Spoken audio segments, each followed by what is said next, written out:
மாஸ்மே பரத காரிஷீது பிரேதகிருத்தியம் கதாயு. நான் உயிர் போச்சுன்னா எனக்கு கர்மா பண்ணணுமே, பரதன் பண்ண வேண்டாம். என்ன ஆச்சரியம்! ஏன்னா இவன் தசரதன் பரதனை உன் புள்ள என்ன பண்ண வேண்டாம்னு மாத்திரம் சொல்லலை. அப்படி சொல்லியிருந்தா தான் துவேஷம்னு அர்த்தம். நீ வாங்கின வரன்ல உன் பிள்ளைக்கும் இஷ்டம் இருந்தால்ங்கிறான். என்ன இதே பரதனை முன்னாடி சந்தேகப்பட்டார் தசரதன். ராமரை ஏகாந்தமாக கூப்பிட்டு பேசும்பொழுதும் கிண்ணுச்சித்தம் மனுஷியானா, பழைய பரதன் நினைக்காதரா, இப்போ எப்படி புத்தி மாறி இருக்கோ தெரியல, அப்படி இல்லாம சொன்னவர் இப்போ சொல்கிறார், இப்போ நீ பண்ணுற காரியத்தில் உன் பிள்ளைக்கும் இஷ்டம் இருந்தால் அவர் ஒன்றும் பண்ண வேண்டாம். டிஷம்சே, அதுக்கு மேலே வெய்யறார். அவளை பார்த்து துஷ்டஜாரித்ரி, நீ குடும்பத்தை கெடுக்க வந்தவள் நீ அப்படின்னு அவளை திட்டினார். கெஞ்சுவர் அழுவர், திட்டுவர் கெஞ்சுவர் அழுவர், மயங்கி விழுவர், பிரஜை வரும், அழுவார் கெஞ்சுவார். ராத்திரி முழுக்க இப்படி ஆச்சு. கார்த்தால சுமந்திரன் மகாராஜா இன்னும் வரலையேன்னு அவரை பார்க்கறதுக்கு நேராக வந்துவிட்டார். ராஜ்யத்தில் ராஜாங்கத்தில் இன்னன்னார் இவ்வளவு தூரம் வரையில் உள்ள வரலாம் அப்படின்னு ஒரு எல்லை உண்டு. இந்த சுமந்திரனுக்கு எப்படின்னா அந்தப்புறம் வரையில் வரலாமா, யாரையும் கேட்க வேண்டாம். ரொம்ப வருஷமாக இருக்கிறவர், வயசானவர். நேராக உள்ளே வந்தார். இவர் உள்ளே வந்துட்டா என்ன பண்ணுறதுன்னு கைகை இந்த அந்தப்புற ஸ்க்ரீனை போட்டுன்னு அவ வெளியில் வந்துவிட்டாளாம். இவர் உள்ளே ராஜா இருக்கிற நிலையை பார்த்தாருன்னு ஒரு 5 செகண்டு பார்த்தாருன்னா ராத்திரி 12 மணி நேரம் நடந்த விஷயத்தை சொல்லிவிடுவாராம். அவ்வளோ மேதாவியாக அவர். அதனால் அவரை உள்ளே விடக்கூடாதுன்னு இவ வெளியில் வந்துவிட்டான். உடனே சுமந்திரனை பார்த்து, ராஜா ராத்திரி முழுக்க ராமபட்டாபிஷேகம்னு சொல்லி அதை பற்றி பேசின்னு இருந்தே இப்போ ரொம்ப டயர்ட் ஆகிட்டார். பரிஷ்ராந்தா, டயர்டாகி இப்போ கொஞ்சம் தூங்குறார். அவர் ராமனை அழிச்சுன்னு வர சொன்னார். போய் ராமனை அழிச்சுன்னு வாங்கோன்னார். நேராக ராமரை பார்க்க வரார் சுமந்திரன். சுவாமி கார்த்தால மங்கள ஸ்நானங்கள்லாம் பண்ணி பீதாம்பரதாரியாக சர்வாலங்கார பூஷிதனாக அப்படி உட்கார்ந்துருக்கார். அப்படி ஊஞ்சல் ஆட்டின்னு இருக்கா, ஊஞ்சலில் உட்கார்ந்துருக்கார். தம் வைஸ்ரவண சங்காசம் உபவிஷ்டம் ஸ்வலங்கிருதம் ததர்ஷசூதா பரியங்கே சௌவர்ணே சோத்தரச்சதே. இப்படி சுவாமி இந்த ஊஞ்சலில் போய் சாஞ்சிக்கிற மாதிரிலாம் இருக்குது பார்த்தீங்களா, சோஃபா மாதிரியே ஊஞ்சல். அதில் சுவாமி இப்படி கம்பீரமாக உட்கார்ந்துருக்கார். அப்படி பார்த்தார் ராமரை சுமந்திரன். எப்படி இருக்கார் சுவாமின்னு, வைஸ்ரவண சங்காசம் இப்படிலாம் சொல்ல மாட்டார். மன்மதன் மாதிரி இருக்கார், பெருமாள் மாதிரி இருக்கார், இந்திரன் மாதிரி இருக்கார் கூட சொல்லுவார்.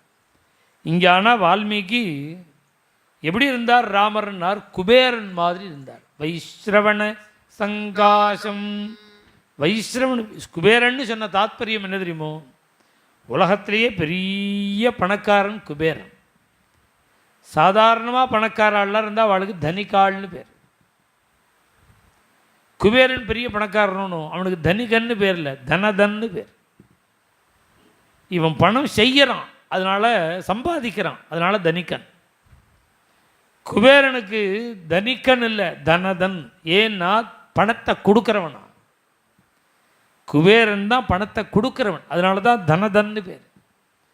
இங்கே ராமரையே இந்திரன்னு சொல்லலை, மன்மதன்னு சொல்லலை, பெருமாள்னு சொல்லலை, குபேரன்னு சொன்னாரே. என்ன தாத்பரியம்னா கொடுக்குறவனும் குபேரன்.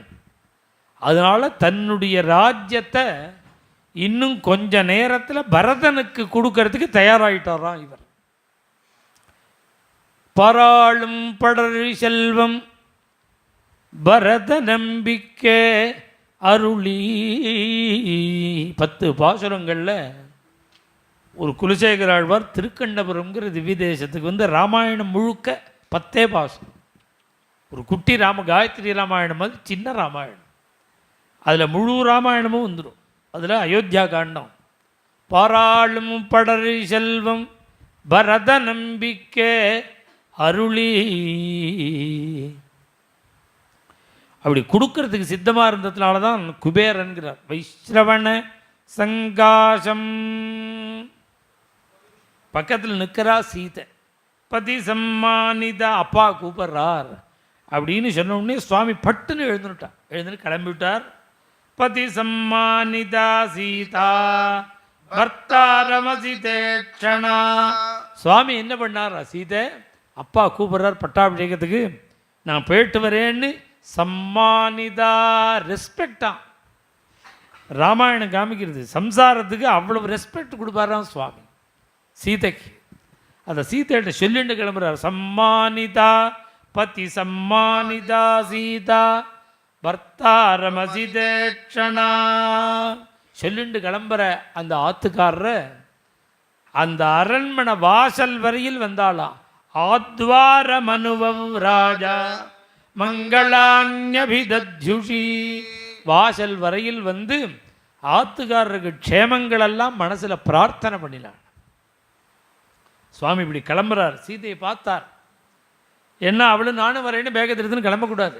ராஜாங்கத்தில் இந்த புரோட்டோக்கால்லாம் உண்டு. இன்னன்னார் இன்னென்ன காரியம் பண்ணலாம், இவ்வளோ தூரம் வரலாம் போகலாம்ல உண்டு. இஷ்டத்துக்கு இது ரொம்ப, அதாவது இதெல்லாம் இந்த திருவனந்தபுரத்தில் பார்த்தா தெரியும். திருவனந்தபுரத்தில் அந்த உற்சவங்களில் பத்மநாப சுவாமியினுடைய உற்சவத்தில் ராஜா வருவார். இப்போ ராஜா யாரோ அவர் தான் தங்க கத்தி எடுத்துன்னு முன்னாடி வரணும். ராஜாவுக்கு பரம ஃப்ரெண்டாக இருக்கலாம், உயிர் தோழனாக இருக்கலாம். நானும் சித்த வரேன்னு பின்னாடி வர முடியாது. அங்கே இருக்கிற சோல்ஜர்ஸ்லாம் தூக்கி வெளியில் நிறுத்தி விடுவான். அவர் வரலாம், கொஞ்சம் தூரம் தள்ளி ராஜ குடும்பம், அந்த குடும்பத்தில் உள்ளவாள்லாம் வரலாம். எவ்வளவு டியரஸ்டாக இருந்தாலும் மினிஸ்டராக இருந்தாலும் வர முடியாது. அது ஒரு புரோட்டோக்கால்.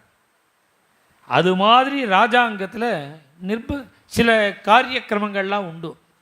சீதாதேவி வாசல் வரையில் தான் வரலாம். இவ எப்போ வரலாம் அப்படின்னா சாம்ராஜ்ய பட்டாபிஷேகம் தான் பக்கத்தில் உட்காந்து. இந்த யுவராஜ பட்டாபிஷேகம் பார்க்க தான் பார்க்கலாம். இப்போ அவர் அப்பா கூப்பிட்றாருன்னு தான் பேருக்காரு, இதுவர பட்டாபிஷேக வைபவத்துக்கு கிளம்பலை. இப்போ அப்பா கூப்பிட்டா, அப்பா யாரை கூப்பிட்டாலோ அவள் தான் வரலாம். அப்பா ராமனை அழிச்ச ராமமான யபத்ரந்தே ராமம் அப்படின்னு ஏகவச்சனத்தில் தானே சொல்லியிருக்கா. அப்போ ராமனை தான் அழிச்சுட்டு வரணும். சீதை என்ன பண்ணலாம்னா வாசலில் தான் நிற்கணும். இது ராஜாங்க தர்மமாக, அது ராஜ தர்மம் அது. அதனால் சீதாதேவி வாசல்லையே நின்று மங்களங்களெல்லாம் பிரார்த்தனை பண்ணும்பொழுது ராமனை பார்த்து சொல்கிறா, பிரபோ உங்கள் அப்பா கூப்பிட்டு அனுப்பிச்சிருக்கார், இன்னும் கொஞ்சம் நேரத்தில் பட்டாபிஷேகம் ஆகிடும். பட்டாபிஷேகம் ஆச்சுன்னா அப்புறம் உங்களுக்கு ஒரு யோக்கியதை, பிராமணாளுக்கும் சத்திரியாளுக்கும் உள்ள வித்தியாசம். பிராமணனுக்கு கல்யாணம் ஆகி வேதாத்தியனம் பண்ணி கல்யாணம் ஆகி குழந்தை பிறந்த உடனே யாகம் பண்ணுறதுக்கு அதிகாரம் வந்துடுறது, யஜ்ஞானுஷ்டானத்துக்கு அதிகாரம். க்ஷத்ரியனுக்கு எப்படின்னா பட்டாபிஷேகம் ஆனால் தான் யஜ்யத்துக்கு அதிகாரம். அது வரைக்கும் அதிகாரம் இல்லை யாகம் பண்ணுறதுக்கு. இப்போ பட்டாபிஷேகம் ஆயிடும், ஆன உடனே யாகம் பண்ணும். உடனே எல்லா மாமிக்கும் என்ன தோணும், நீங்கள் நாளையிலே இன்னிலேருந்து ராஜா உடனேவே அமெரிக்கா போகணும், உடனே லண்டன் போகணும், வேர்ல்டு டூர் போகணும், அது பார்க்கணும் இது பார்க்கணும். இப்போ ராஜாங்கிற தோரணையில் தானே போவா. அந்த கௌரவம் இருக்குமே, அப்படி தானே ஆசைப்படுவா. சீதை அப்படி ஆசைப்படலை. வேற என்ன ஆசைப்பட்டான்னு, நீங்கள் யாகம் பண்ணு வேணுங்கிறாவ. தீக்ஷிதம் விரதசம்பன்னம் வராஜினதரம் சுஜிம் குரங்க ஸ்ருங்கபாணிஞ்ச. இவ்வளவு ஒரு அபிமானம் இந்த அனுஷ்டானங்களில் சீதைக்கு. என்னமா இந்த யஜ்யத்தில் இவ்வளவு ஆசை என்ன? தீட்சிதம் அப்படியே சொல்கிறாவ. யஜ்ய தீட்சைன்னு பேர். இப்போ தீட்சிதர்னு சொல்கிறாள். தீட்சிதர்னா என்ன? தீட்சையை அடைஞ்சவர்.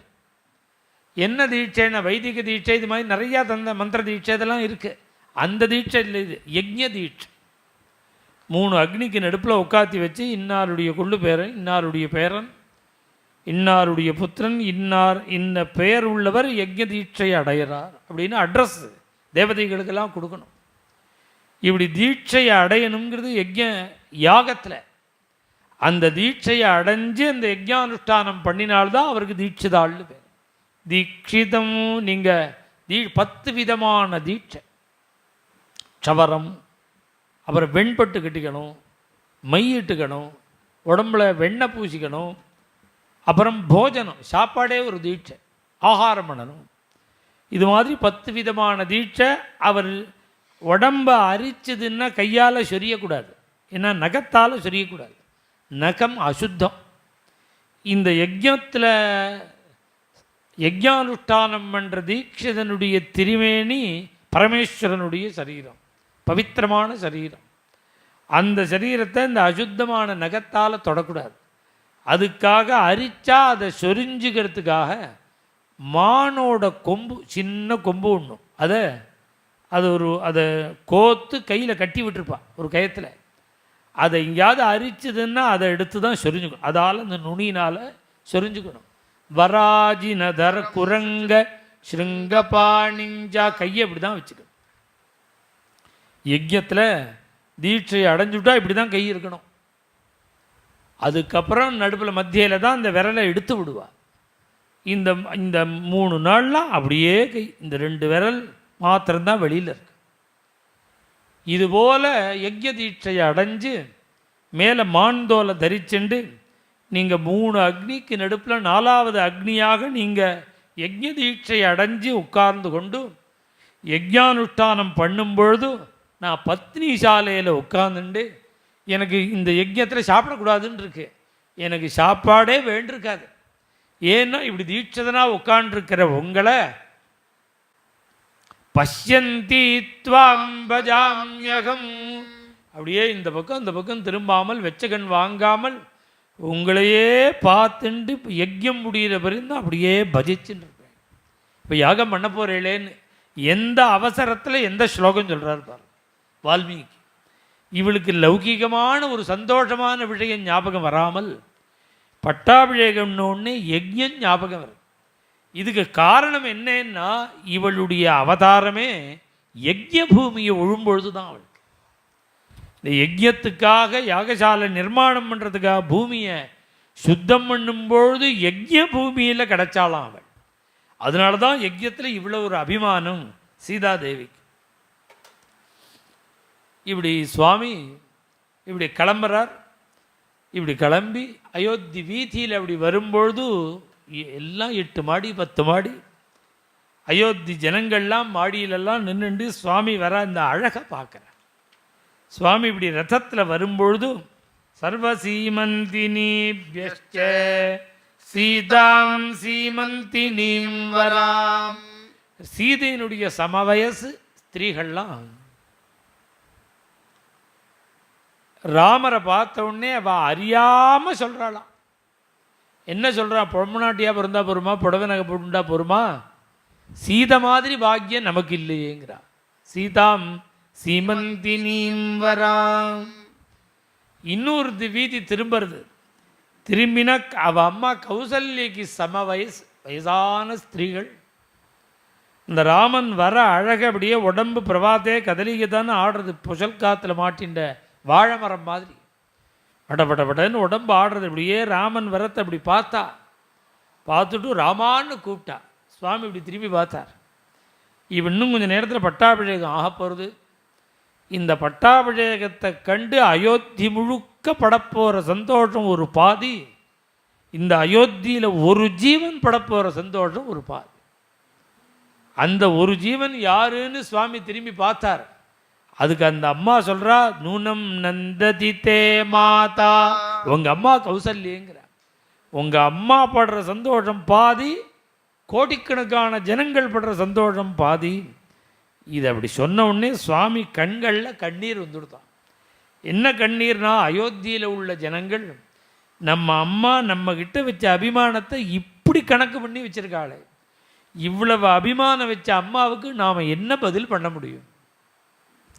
கௌசல்யா மாத்ருநந்தனா அப்படி திரும்புகிறார் சுவாமி. யஸ்ச ராமம் ந பஷ்யேத்து எஞ்ச ராமோ ந பஷ்யதி. ராமனை பார்க்காதவனுடைய உள்ள இருக்கிற ஆத்மாலாம் அவனை வெய்யுமா. யஸ்ச ராமம், யார் ராமனை பார்க்கலையோ அவனுடைய ஆத்மா வெய்யும்.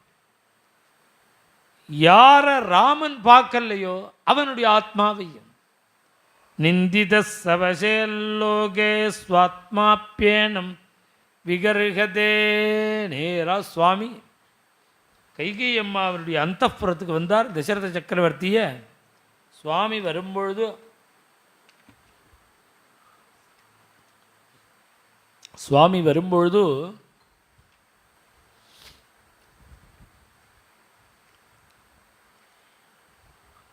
இப்படி கீழே படுத்துன்னு இருக்கிற மாதிரி புழுதி படிஞ்சு ஒரு திருமையின் இருக்கிற மாதிரி இருந்தால் சுவாமி கணக்கு பண்ணிடுவார். கெட்டிக்காரரோன்னு ராமர். அவர் வரத்துக்குள்ளே உடம்பு தொடச்சி விட்டு ஒரு சோஃபாவில் உட்காத்தி வச்சிருக்காளாம். தூக்கி உட்காத்தி வச்சிருக்கா கைகை. அப்படி உட்காத்தி வச்சாலும் ராத்திரி முழுக்க அழுது அழுது அழுது கண்ணெல்லாம் சிவந்து கண்ணம் வீங்கி உடம்பு முழுக்க புழுதி இப்படி சுவாமி தசரத சக்கரவர்த்தி உட்கார்ந்துருக்கார். சபி துஷ்சரணோ பூர்வம் அபிவாத்திய விநீதவது. வந்த உடனே சுவாமி என்ன பண்ணார்னா அப்பாவுக்கு நமஸ்காரம் அபிவாதியை சொல்லிட்டு தத்தோ வந்தே சரணௌ கைகேயாஸ்து சமாகிதா. பக்கத்தில் அம்மா இருக்காளும் அம்மா கைகைக்கு நமஸ்காரம் இப்படி நமஸ்காரம் பண்ணிவிட்டு இப்படி எழுந்தார் பாருங்க சுவாமி. தசரதனை கவனிச்சு விட்டார். தசரத சக்கரவர்த்தியும் ராமரை பார்த்தார். பார்த்தா அழுக வந்துடுது. ராமேத்யுக்த்வா துவச்சனம் ராமான்னார். பாஷ்பபரியாகுலே கண்களில் தாரதாரையா கண்ணீர் வந்தது. அவரால் பார்க்க முடியல. சசாகன் நிருபதிர்தீனா நேக்ஷிதும் நாபிபாஷ். நேக்ஷிதும் நாபிபாஷ் இது அப்படியே சமர்த்த ராமதாசர் ஒரு அபங்கத்தில் சொல்றார்.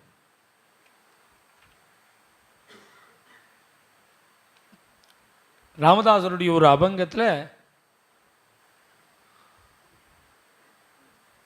வட்டப்பாகத்தோ போலதானயே ராமா கண்டதாட்டத்தோ ஹே தயாளுவா. இந்த ராமனை பார்த்து அவர் சொல்றார். ராமான்னு உடனே அவருக்கு கண்களில் கண்ணீர். ராமனை பார்க்க முடியல, அவனை ஸ்தோத்திரம் பண்ண முடியல, பேச முடியல. கத்கதமாகி தொண்டை கட்டி நிறுத்து. சசாகன் நிருபதிர்தீனா நேக்ஷிதும் நாபிபா. கண்களில் தாரதாரையா கண்ணீர் வந்து பார்க்க முடியல, அழுக வந்து பேச முடியல. அப்படியே ராமான்னு கத்தினார். மயங்கி கீழே விழுந்துட்டார்.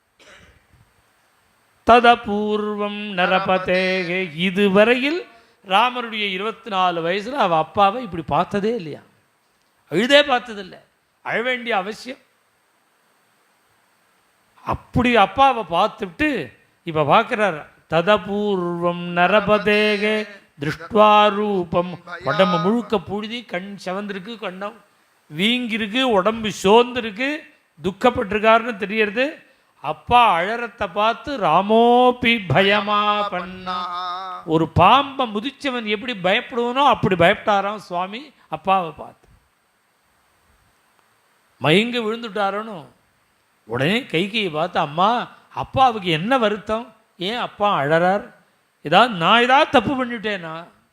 கச்சின்மயா நாபராத்தம் அஜ்ஞானாத்யேனமேபிதா. நான் தப்பே பண்ண அப்பா விஷயத்தில் தப்பே பண்ண மாட்டேன். நான் ஒழுங்காக தான் பண்ணியிருக்கேன். ஒரு கால் நான் தப்பு பண்ணிட்டேன்னா தப்பே பண்ண மாட்டேன். ஒரு கால் நான் சரியாக தான் நடந்துட்டுருக்கேன்.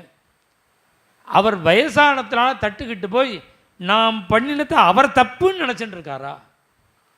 அது எப்படி இருந்தாலும் பரவாயில்ல. நான் தெரியாத்தனமாக தப்பு பண்ணினாலும் சரி, நான் சரியாக பண்ணினத்தை அவர் தப்பாக நினச்சின்னு வருத்தப்பட்டாலும் சரி, அப்படி கோபிச்சுட்டு இருக்கிற எங்கிட்ட கோபிச்சுட்டு இருக்காருன்னா நீங்கள் கொஞ்சம் சொல்லி எங்கள் அப்பாவை சமாதானப்படுத்து. குபிதஸ்தன்மமா சக்ஷ்வ த்வஞ்சைவைனம் பிரசாதயா. நீ அப்பா ராமா நீ தப்பே பண்ண மாட்டேன்னு எல்லாருக்கும் தெரியும். பின்ன ஏன் அப்பா வருத்தப்பட்டிருக்கார்? கிஞ்சித்து மனோகதம். அவர் மனசுல ஒரு அபிலாஷம் இருக்கு. அதை சொன்னா என்ன? துவத்பயாதி நாபிபாஷதே. உங்ககிட்ட உள்ள பயத்தினால சொல்லலைன்னார். சுவாமி ஹோன்னு அழுதாராம். 60,000 வருடம் தர்ம காரியங்கள்லாம் பண்ணி என்னை பிள்ளையா அடைஞ்சது என்னை கண்டு பயப்படுறதுக்கான்னு கேட்டேன். சுவாதீனமாக சொல்ல வேண்டாமா? ஏன் சொல்ல மாட்டேங்கிறார் தெரியுமோ? பிரியம் துவா அப்பிரியம் வக்தும். பிரியபுத்திரனான உங்ககிட்ட அப்பிரியமான விடயத்தை சொல்கிறதுக்கு அவர் நாக்கு வரமாட்டேங்கிறது. வாணினா அஸ்ய பிரவர்த்ததே, வாயில் வார்த்தை வரமாட்டேங்கிறதுப்பா. அப்பிரியம்னா அப்பிரியமான விஷயத்தை பேசுறதுக்கு. அம்மா அகோதிங்னா எங்கிட்ட சொல்ல பயப்படுறாருங்கிறே. நான் இப்பேற்பட்ட அபச்சாரம் பண்ணிவிட்டேன், அப்பா இது மாதிரி சொல்கிற அளவுக்கு நான் தப்பாக நடந்துவிட்டேன். சுவாதீனமாக சொல்ல வேண்டி இருக்க வக்தும் மா மீதிரிசம் வச்சா. அப்பா சொன்னால் நான் கேட்க மாட்டேனோன்னு அவர் பயப்படுறாரு. சுவாதீனமாக சொல்லலாமே, எதாக இருந்தாலும் சுவாதீனமாக சொல்லலாமே. அப்பா என்ன சொன்னாலும் கேட்பேன். இதை கேட்குறது அதை கேட்குறது கிடையாது, என்ன சொன்னாலும் கேட்பேன். அகம் ஹி வச்சனாது ராஜ்ஞா. நெருப்புல குதிடா ராமான்னா குதிச்சிடுவேன். விஷத்தை குடிடான்னு சொன்னால் குடிச்சிடுவேன். சமுத்திரத்தில் விழுனா விழுந்துருவேன். எங்கள் அப்பா நேரடியாக சொல்ல வேண்டாம், ரோட்டில் போகிறவன் வந்து சொல்லணும். உங்கள் அப்பா உங்ககிட்ட சொல்ல சொன்னார், உன்னை விஷம் குடிக்க சொன்னார்னா அப்பாட்ட வந்து கன்ஃபார்ம் பண்ண மாட்டேன், சொன்னேலான்னு குடிச்சிடுவேன்.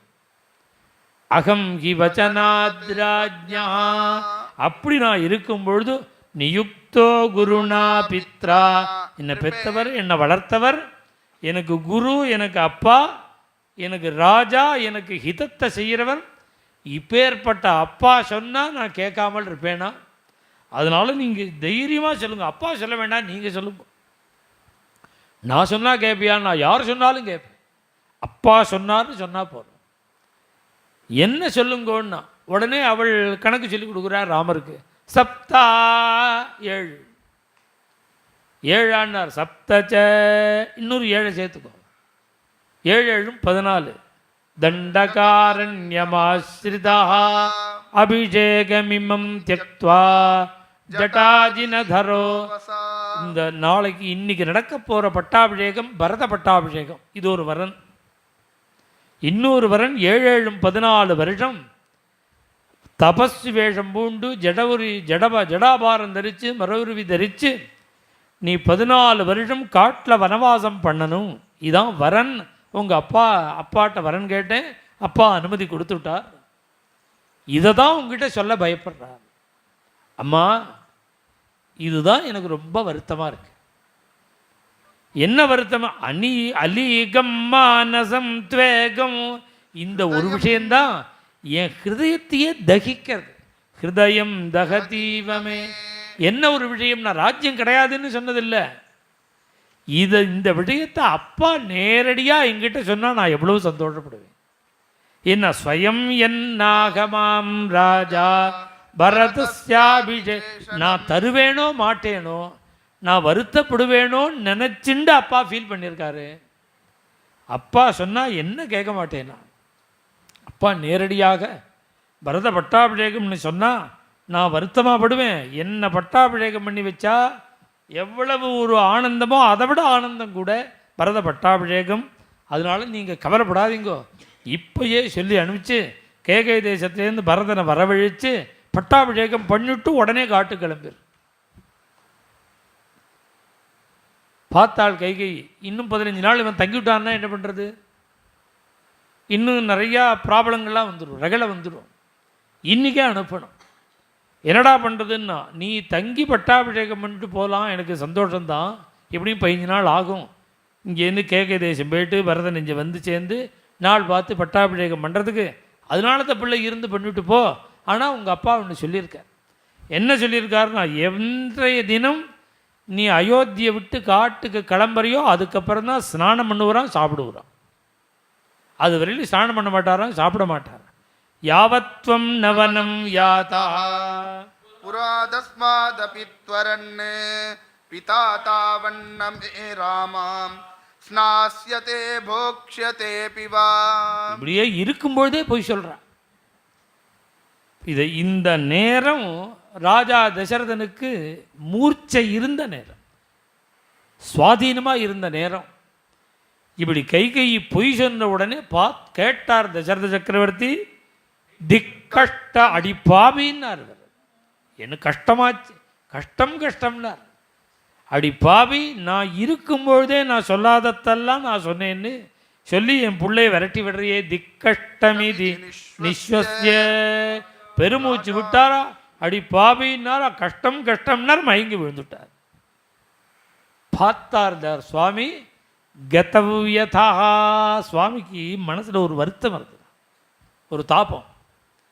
அப்பாவும் சொல்லியிருப்பாரோ, நம்மளை காட்டுக்கு போகணும் அப்பா சொல்லியிருப்பாரோன்னு உள்ளுக்குள்ள, வெளியில் சொல்லிவிட்டார் இதோ கிளம்பிவிட்டேன்னு, ஆனால் உள்ளுக்குள்ளே இருந்தது ஆந்தரிகமாக.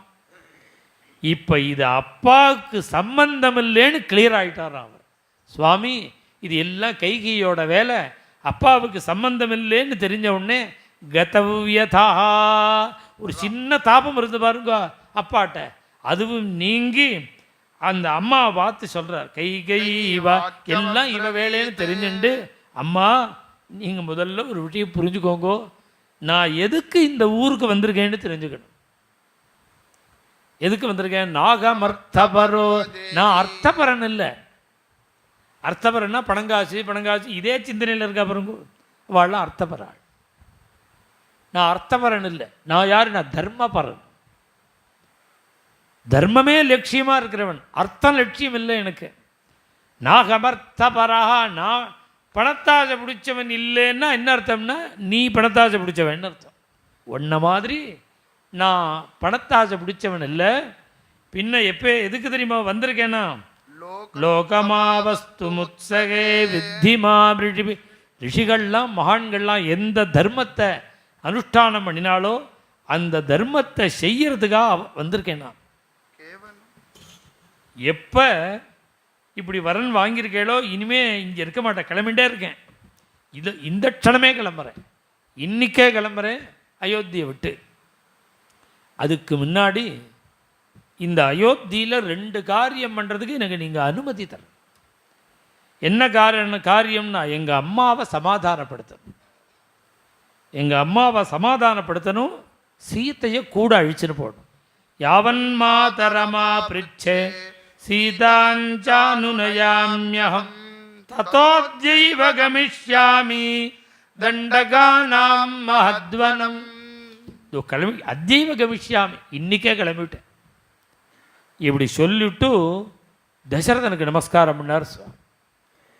கைகைக்கு நமஸ்காரம் பண்ணார். கிளம்புறாரோன்னு இப்போ இப்படி தசரதனுக்கு பரதேசியாக காட்டுக்கு அனுப்புகிற தசரதனுக்கு இப்படி கபடமாக வரவாங்கின அம்மாவுக்கு 2 பேருக்கு நமஸ்காரம் பண்ணிவிட்டு அம்மாவை பார்த்து சொல்கிறார். அம்மா நான் கிளம்பிவிட்டேன் காட்டுக்கு, நீங்கள் பரதன் வந்தவுடனே நான் சொன்னதாக 2 காரியம் பண்ண சொல்லணும்.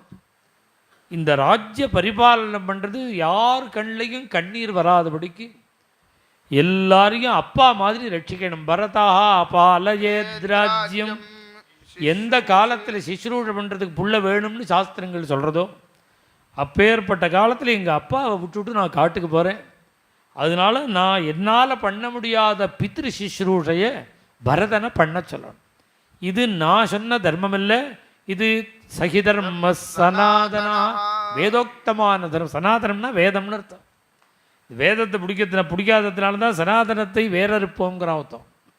அவனுக்கு சனாதனம்னா என்னன்னே தெரியல, அதான் சுவாரஸ்யம். அதில் அது சனாதனம்னா என்னன்னே தெரியல அவனுக்கு. சகிதர்ம சனாதனா, வேதோக்தமான ஒரு தர்மம் அது. அதனால நீங்கள்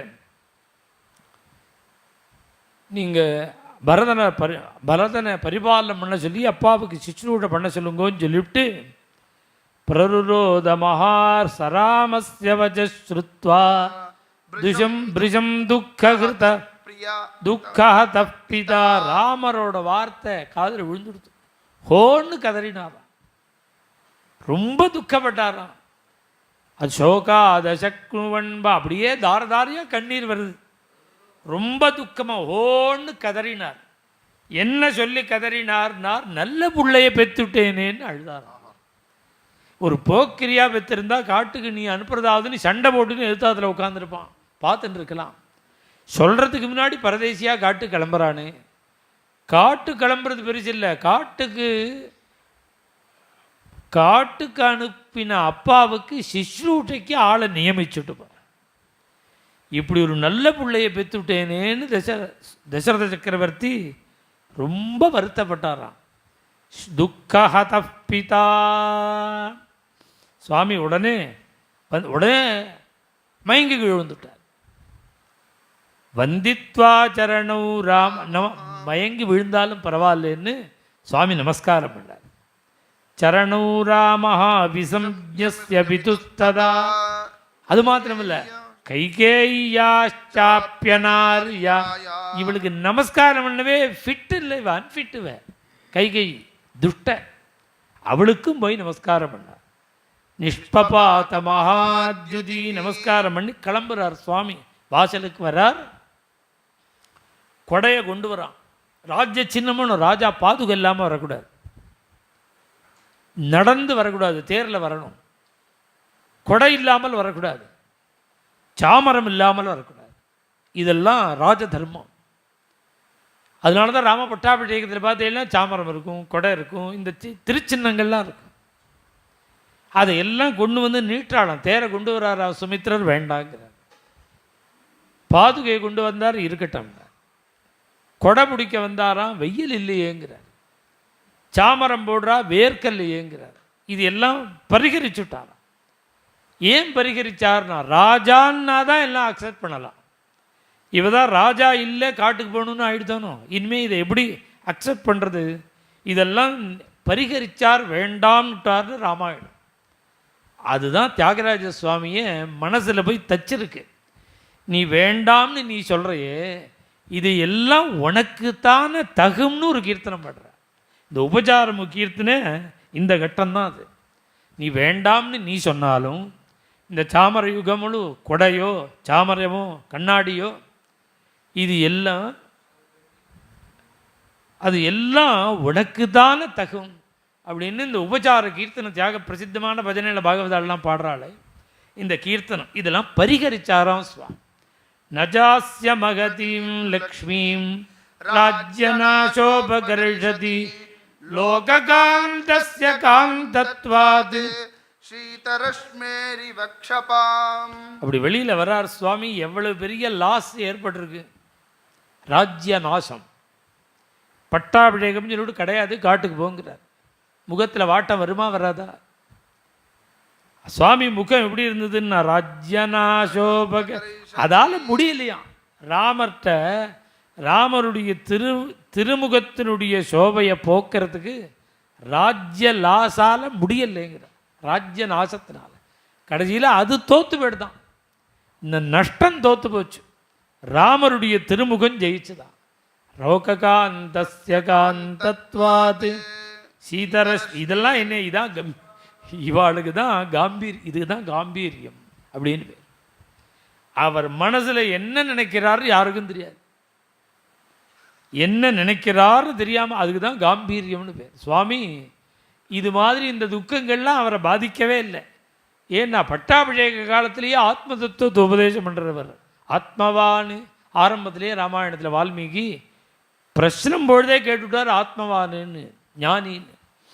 அதனால் சுவாமியினுடைய திருமுக சோபையை போக்கல்ல, இந்த ராஜ்யநாசங்கிறது அதிகப்படுத்தினதான். சுவாமிக்கு பெருமையை அதிகப்படுத்தினது. வேலை நாளைக்கு சொல்லுவோம். ஜானகீகாந்த ஸ்மரணம் ராம ராம. சத்குரு சுவாமினः ஆஞ்சநேய சுவாமினः